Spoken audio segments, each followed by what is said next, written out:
Un secrétaire d'État américain à Skopje en Macédoine, 14 ans que cela n'était pas arrivé.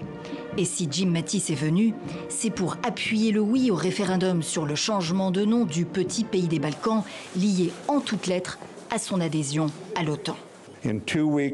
Dans 2 semaines, vos citoyens voteront pour l'avenir.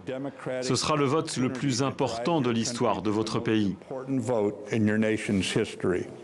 Un soutien applaudi par le gouvernement. Il n'y a pas d'alternative à notre intégration dans l'OTAN et dans l'Union européenne. Cela y serait favorable, mais 50% de l'électorat devra s'être mobilisé pour un vote valide. Et l'affaire est loin d'être jouée.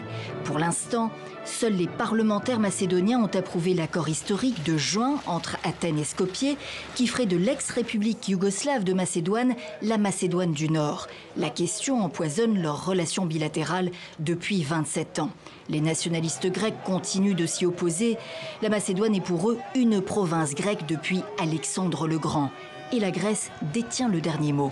Si les Macédoniens votent oui, l'étape suivante sera la ratification nécessaire au Parlement grec à la majorité des 2/3.